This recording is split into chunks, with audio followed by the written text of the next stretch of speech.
సంవత్సరాల క్రితం Tom Greaves అనేటువంటి ఒక మంచి పెయింటర్, ఆర్టిస్ట్ అన్నమాట. ఆయన అమెరికాలోని న్యూయార్క్లో తన ఎగ్జిబిషన్ పెట్టాడు.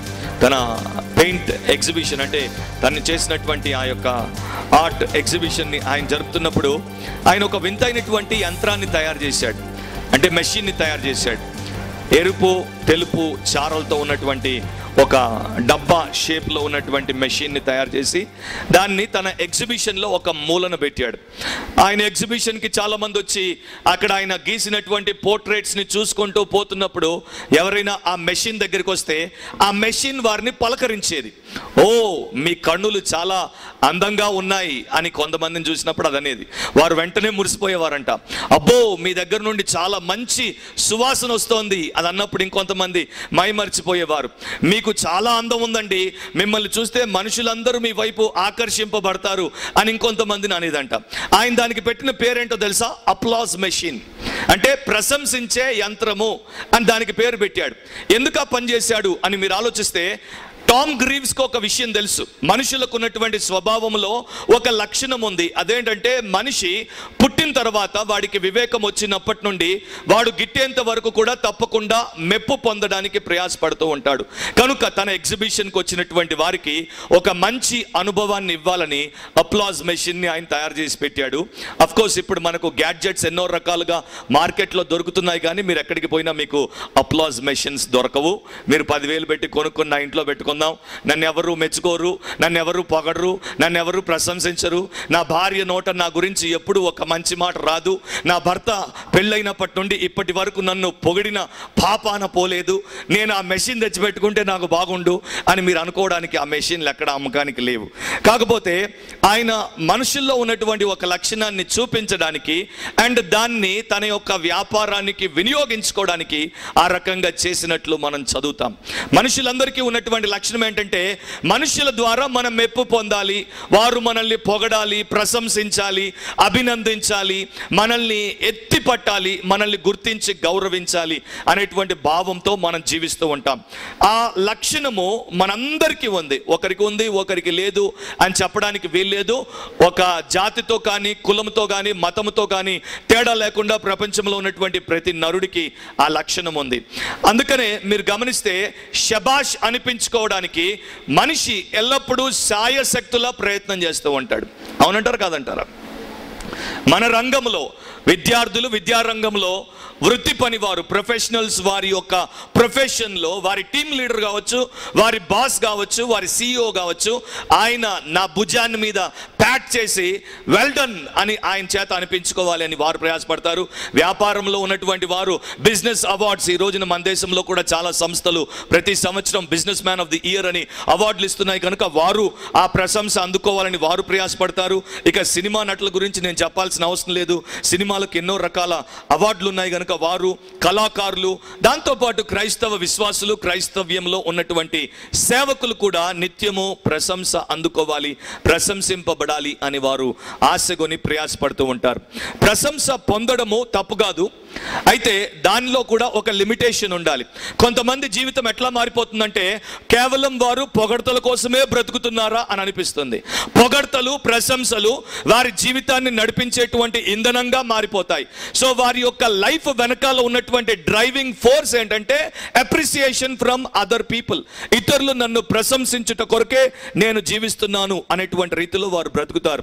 ఎవరైనా వారిని ప్రశంసిస్తే వారి యొక్క హృదయం ఉప్పొంగిపోతుంది. మీ వంటింట్లో పాలు బాగా మరిగిన తర్వాత గిన్నె మీద నుండి పొంగి స్టవ్ అంతా పోయినట్టు వారి హృదయం ప్రశంస అందుకోగానే ఉప్పొంగిపోతుంది. వారు చేసినటువంటి పనిని ఎవరైనా గుర్తించకుండా, వారిని ప్రశంసించాల్సిన రీతిలో ప్రశంసించకుండా పోతే వారి యొక్క హృదయం కారు టైర్ టప్పును పంక్చర్ అయినట్టు తుస్సును పంక్చర్ అయిపోతుంది. సో ఇటు ఉంటారు, అటు ఉంటారు. అవి మనం సరిగ్గా హ్యాండిల్ చేయడం నేర్చుకుంటే అనవసరమైనటువంటి ఏడుపులు మనం ఏడవాల్సిన అవసరం ఉండదు. దేవుడు మనుషులను ఒకరిని ఒకరు ప్రశంసించుకునేటువంటి సంస్కృతిని పెట్టాడు. సొసైటీలో మనం గమనించేది ఏంటంటే కాంపిటేటివ్ స్పిరిట్ ఎక్కువ. ఒకరితో ఒకరు పోటీ పోటీ పడమని మనకు నేర్పిస్తుంది. ఇంతకీ మనం ఎందుకు పోటీ పడతాం? ఆ కాంపిటీషన్లో కూడా హెల్తీ కాంపిటీషన్ ఉంది, అంటే ఆరోగ్యకరమైనటువంటి పోటీ మంచిది. కానీ ఎప్పుడైతే అది అనారోగ్యకరంగా మారిపోతుందో, మనం ఇతరుల గురించి ఆలోచించకుండా మన పోటీలో మన మనస్తత్వం నేను వాడిని పడగొట్టాలి, వాడు పడిపోవాలి, నేను పైకి రావాలి అని అనుకుంటే మాత్రం ఏదో ఒక రోజున మనల్ని పడగొట్టి మన ఎత్తి నిలబడేవాడు ఇంకొకడు తప్పకుండా తయారవుతాడు. సో అలాంటి అన్హెల్దీ కాంపిటీషన్ మనకొద్దు.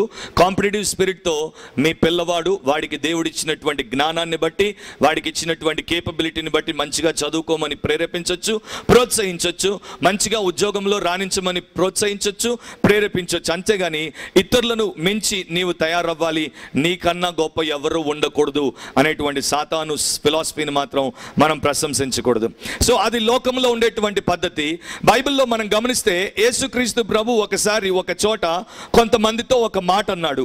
ఆయన మనస్తత్వం ఏంటో ఆ మాటలో మనకు కనిపిస్తుంది. అది యోహాను సువార్తలో మనం గమనిస్తే 5వ అధ్యాయము 41వ వచనం. నేను మనుషుల వలన మహిమ పొందువాడను కాను అని అంటాడు. తెలుగులో మహిమ అనే పదం కనిపిస్తోంది, దాన్ని ఇంకో రకంగా కూడా మనం తీసుకోవచ్చు. నేను మనుషుల వలన పొగడ్తలను ఆశించువాడను కాను, నేను మనుషుల ప్రశంస కొరకు ఈ లోకంలోనికి రాలేదు, నా పరిచర్య వారి యొక్క మెప్పు కొరకు నేను చేయట్లేదు అని ప్రభు అంటాడు. సో యేసులో ఉన్నటువంటి మనస్తత్వం ఏంటి? ఆయన ఎన్నడూ తన జీవితంలో మనుషుల యొక్క మెప్పు కొరకు ఏ పని చేయలేదు. సో క్రైస్తవ సంఘంలో ఉన్నటువంటి వారి మనస్తత్వాన్ని యేసు మనస్తత్వంతో మనం పోలిస్తే ఇద్దరికి మధ్యలో చాలా వ్యత్యాసం ఉన్నట్టు మనకు కనిపిస్తోంది. క్రీస్తు యేసు యొక్క సంఘము క్రీస్తు మనస్సును కలిగి ఉండకుండా, క్రీస్తు మార్గంలో నడవకుండా అది వైదొలిగిపోయినట్లు ఈ రోజున మనం చాలా సంఘాలను చూస్తే, చాలా మంది సేవకుల్ని చూస్తే ఇట్లే మనకు అర్థమైపోతుంది. దేవుడు ఒక రోజున తప్పకుండా మనల్ని మెచ్చుకుంటాడని ఆయన ఈ 1 కొరింథీ 4:5లో మనకు తెలియజేశాడు. కనుక దేవుని మెప్పు కొరకే మనం ఎల్లప్పుడూ ప్రయాసపడాలి. కానీ మనుషులు మనల్ని మెచ్చుకున్నా మెచ్చుకోకపోయినా మనం నొచ్చుకోకుండా, మనం హెచ్చిపోకుండా మన జీవితాన్ని బ్యాలెన్స్డ్గా జీవించటం మనం నేర్చుకోవాలి. ఒక సింపుల్ ప్రశ్న మిమ్మల్ని అడుగుతాను.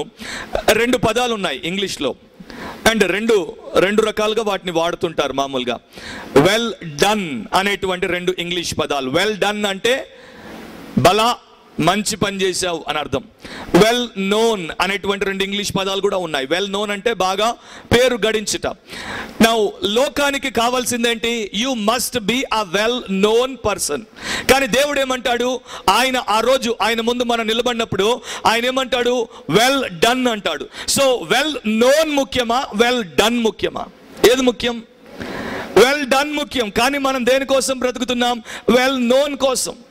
నిజానికి మీరు ఒక్కసారి మీ హృదయపు అంతరంగాల్లోనికి పోయి మిమ్మల్ని మీరు పరీక్ష చేసుకుంటే, ఒకప్పుడు నన్ను నేను పరీక్ష చేసుకున్నట్లు, మనలో చాలా మంది యొక్క ఉద్దేశము వెల్ డన్ కోసం కాదు, వెల్ నోన్గా ఉండడానికి ప్రయాసపడుతూ ఉంటాం. సో వెల్ నోన్గా ఉండడానికన్నా వెల్ డన్ అని ఆయనతో అనిపించడానికి మనం ప్రయాసపడితే అది చాలా బాగుంటుందని బైబిల్ మనకు బోధిస్తోంది. ఈ మెప్పు అనేది 3 రకాలుగా ఉందని దేవుని వాక్యంలో మనం గమనిస్తాం. మొదటి రకపు మెప్పు సెల్ఫ్ ప్రైజ్ అంటారు. అంటే స్వంతగా ఒక మనిషి తన్ను తాను మెప్పించుకోవడం, లేకపోతే తన గురించి తాను చెప్పుకోవడం. 2వ కొరింథీ 10వ అధ్యాయము 18వ వచనంలో ప్రభువు మెచ్చుకొను వాడే యోగ్యుడు, కానీ తన్ను తానే మెచ్చుకొను వాడు యోగ్యుడు కాడు అని రాయబడింది. దేవుడు ఎవరినైతే మెచ్చుకుంటాడో వాడే యోగ్యుడు, కానీ తనను తాను మెచ్చుకునేటువంటి వాడు యోగ్యుడు కాడు అని పౌలు భక్తుడు కొరింథీ సంఘానికే రాశాడు. సెల్ఫ్ ప్రైజ్ లో మనం ఎవరితో మాట్లాడినా, మనం ఏం చేసినా కూడా ఎంతసేపు మన సెల్ఫ్ ఇమేజ్ని బిల్డ్ చేసుకోవడానికి, దాన్ని ప్రొజెక్ట్ చేయడానికి, దాని ద్వారా అందరూ కూడా మన వైపు గొప్పగా చూడాలని ఆశపడేటువంటి ఉద్దేశంతో మనం బ్రతుకుతూ ఉంటాం. కొంతమంది ఆ రకంగా జీవిస్తూ ఉంటారు. అందుకనే ఒక మ్యూజిషియన్ ఏమంటాడంటే, the man who sings his own praises is usually off key అని అంటాడు. స్వంత స్థుతులను పాడుకునేటువంటి వాడు ఎప్పుడు కూడా అపస్వరాలే పలుకుతాడంట. ఎందుకంటే వాడు స్వంత డబ్బా కొట్టుకుంటున్నాడు కనుక ఆ డబ్బా రాగం బాగా ఉండదు. అది మొదటిది. రెండవది రెండవది ఏంటంటే హ్యూమన్ ప్రైజ్, ఇతరులు మనల్ని మెచ్చుకోవడం కావచ్చు, లేకపోతే ఇతరులు మనల్ని ప్రశంసించడం కావచ్చు. అది యోహాను సువార్త 5వ అధ్యాయం 44లో మరలా యేసు మాటల్లో కనిపిస్తోంది. అద్వితీయ దేవుని వలన వచ్చు మెప్పును కోరక ఒకని వలన ఒకడు మెప్పు పొందుచున్న మీరు ఎలాగూ నమ్మగలరు అని అంటాడు. ఒకని వలన ఒకడు మెప్పు పొందుచున్న మీరు ఎలాగూ నమ్మగలరు అని అంటాడు. సో మీరు నన్ను మెచ్చుకోండి, నేను మిమ్మల్ని మెచ్చుకుంటాను కదా. బ్రదర్ ఉపేందర్ మీరు చాలా మంచోరు అని మీరు నన్నానండి, అప్పుడు నేను కూడా మీరు చాలా మంచోరు అని అంటాను. మీరు నన్ను తిడితే నేను మిమ్మల్ని తిడతాను. ఇది లోకం యొక్క పద్ధతి. సో లోకంలో ఉండేటువంటి వారు మీరు నా వీపు గీకండి, నేను మీ వీపు గీకుతాను. You scratch my back and I scratch your back. ఆ ఫిలాసఫీ, ఆ మెంటాలిటీతో లోకంలో ఉన్నటువంటి వారు జీవిస్తారు. అందుకనే ప్రభు అంటున్నాడు, ఒకరిని ఒకరు మెచ్చుకునేటువంటి మీరు దేవుని మహిమను, దేవుని యొక్క మెప్పును గురించి అసలు ఆలోచన కలిగి ఉండట్లేదు అని. ఈ రోజున సక్సెస్కి లోకం ఇచ్చేటువంటి డెఫినేషన్ని మనం పాటిస్తూ ఉన్నాం. అందుకనే చాలా సందర్భాల్లో దేవుని యొక్క మనసును మనం నొప్పిస్తూ ఉంటాం. లోకము నీవు ఒక గొప్ప కార్యాన్ని చేసినప్పుడు నిన్ను గొప్ప వ్యక్తిగా ఎంచుతుంది, కానీ లోకము నీవు ఒక మంచి కార్యాన్ని చేస్తే నిన్ను గొప్ప వ్యక్తిగా అంత త్వరగా గుర్తించదు, ఎంచదు. సో రెండవది హ్యూమన్ ప్రైజ్. మూడవది ఏంటంటే డివైన్ ప్రైజ్. దాని గురించి మనం ఆల్రెడీ చదివాము. దేవుని వలన కలుగు మెప్పు అదే ఎల్లప్పటికీ ఉంటుంది, అదే శ్రేష్టమైనటువంటిది. సో అలా దేవుడి వలన మనం మెప్పు పొందాలి అంటే తప్పకుండా ఇది మీరు ఈ రోజున నమ్మినా నమ్మకపోయినా, ఈ రోజున మీకు ఇది అర్థమైనా అర్థం అవ్వకపోయినా, తెలుసుకున్నా తెలుసుకోకపోయినా, రేపు మనలో ప్రతి ఒక్కరూ ఆయన న్యాయపీఠం ముందు నిలబడాలి. న్యాయపీఠాలు రెండు రకాలుగా ఉన్నాయి. పరిశుద్ధులేమో యేసుక్రీస్తు ప్రభు యొక్క న్యాయపీఠం ముందు నిలబడతారు, పాపులేమో ఆయన యొక్క ధవల వర్ణపు సింహాసనపు తీర్పు ముందు నిలబడతారు. సో ప్రతి ఒక్కరూ తీర్పు ముందు నిలబడాల్సిందే. ఏ ఒక్కరు కూడా తీర్పును తప్పించుకోవడానికి అస్సలు ఆస్కారమే లేదు. మీరు అనొచ్చు నేను చనిపోయిన తర్వాత కదా అని. చనిపోయిన తర్వాత మనం పోయేది రెండు స్థలాలు, ఒకటి పరలోకానికి, ఒకటి నరకానికి. నరకానికి పోకముందే ఆ తీర్పు జరుగుతుంది. సో తప్పకుండా మనం తీర్పులో పాలు పంపులు కలిగి ఉండాలి. కనుక ఇప్పుడే మనం తెలివితో మన జీవితాన్ని సరిదిద్దుకుంటే మన జీవితము రేపు ఆయన ముందు మనం నిలబడినప్పుడు మనకు మెప్పును తీసుకుని వస్తుందని బైబిల్లో మనం గమనిస్తాం.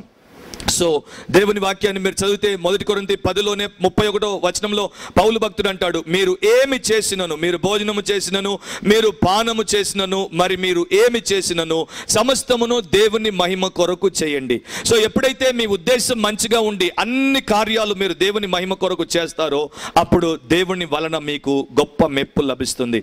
ప్రకటన గ్రంథం 4వ అధ్యాయం 11వ వచనంలో దేవుడు ఒక ఉద్దేశంతో మనల్ని సృష్టించాడు. ఆ ఉద్దేశం ఏంటి? ఆయన సంతోషం కొరకు, ఆయన చిత్తం కొరకు మనం చేయబడ్డాం. సో ఎప్పుడైతే మనం ఆయన్ని సంతోష పెడతామో, ఎప్పుడైతే మనం ఆయన చిత్తాన్ని చేస్తామో అప్పుడు తప్పకుండా 100% మెప్పు అనేది ఆ రోజున మనకు దేవుడు అనుగ్రహిస్తాడు. దీని గురించే ఇంకొక రకంగా ఇర్మియా తన అసిస్టెంట్, అంటే స్క్రైబల్ అసిస్టెంట్, ఆయన చెప్తుంటే ఈయన వాక్యం రాసేవాడు బారూకు అనేటువంటి వ్యక్తి. ఇర్మియా 45:5లో బారూక్తో అంటాడు, నీ కొరకు నీవు గొప్ప విషయములను ఆశించొద్దు, తలపెట్టొద్దు. Do not seek great things for yourself అని అంటాడు. సో నీ కొరకు నీవు గొప్ప కార్యాలు తలపెట్టొద్దు, కానీ దేవుని కొరకు నీవు గొప్ప కార్యాలు తలపెట్టినప్పుడు, దేవుని నామ మహిమ కొరకు, ఇతరుల మేలు కొరకు నీవు తలపెట్టినప్పుడు తప్పకుండా సరైనటువంటి రీతిలో నీవు ఆ రోజున మెప్పు పొందుతావు అనే సంగతిని మర్చిపోవద్దు. కాకపోతే మనకున్నటువంటి ఒక శోధన, మనకున్నటువంటి బలహీనత ఏంటంటే మన శరీరానికి మెప్పు అంటే చాలా ఇష్టం. మనకు తిండి లేకపోయినా మనం బ్రతుకుతాం, కానీ మనకు ప్రశంస లేకపోతే మనం బ్రతకమంటాం.